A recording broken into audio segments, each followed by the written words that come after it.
Ako si Ras at ito si Neil. Ngayon ay naglalakbay kami para libutin ang buong Pilipinas ng walang dalang pera, na kung saan ang transportasyon, pagkain at matutulugan ay manggagaling sa kabutihang loob ng mga taong makakasalamuhan namin sa daan. Last episode ay nakarating na kami sa Baguio City at ang pinakamalaking problema namin ngayon ay kung saan kami magpapalipas ng gabi. Pero mamaya na namin po problemahin yun kasi ngayon enjoy na muna namin yung Baguio City. Pupunta kang SM, bro? SM! Hanggang pa lang ako dito sa may Makati. Okay lang po. Okay, sige. Thank you. Let's go. Ako po si Ras.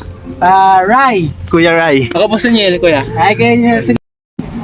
Since marami kasing police dito, so I trust kahit matulog lang kami. Sige po. Or na pinupuntahan talaga dito is malapit sa may Melvin Jones. Okay. Hindi siya settable for duyan, pero for mga ano lang. Pang ganun sa parang tent, ganun. Yeah, pwede. Pwede. Ayan. Yun.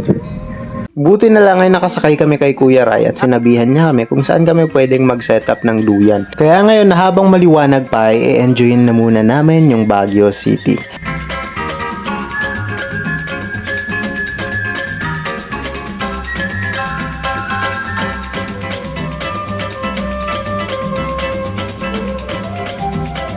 Kalamig dito sa Baguio. Problema namin yung papaistis sa amin. Napakalamig kasi.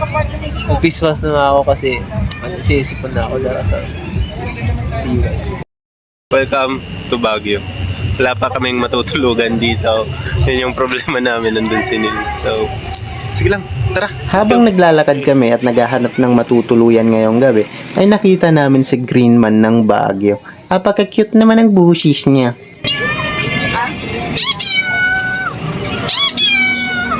Thank you.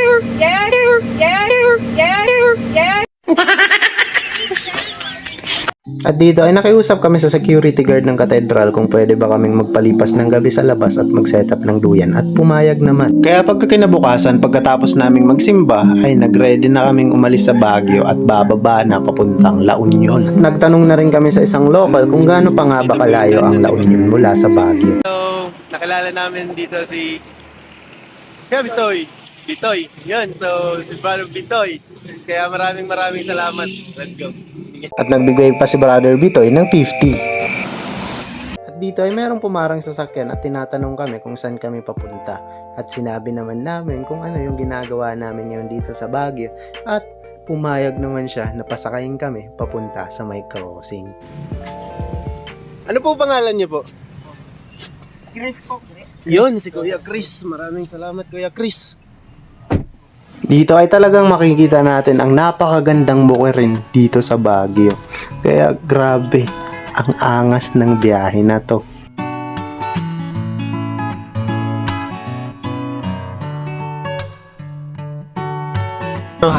Sarap. At least masaya din yun kasi merong anak.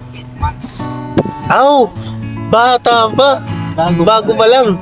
Ilang taon na po kayo, Kuya? 42. Ang tagal ding naging binata, no? Dami na yun. Maraming salamat kay Kuya Chris sa pagpasakay sa amin. Grabe. Buti na lang nakatiming kami kay Kuya Chris. Kaya maraming salamat sa kanya. So, papunta na kami ng La Union. Ano? Let's go guys. Puyat na ako. Para talaga hat. Sana all. Pasakyan nyo naman kami. Thank you po. Pasensya na kayo. Okay lang po. Kayo kanina. Opo. Wala pong problema. Nabasa ko. Sabi ko ano yun? Nabasa mo? Pasakay.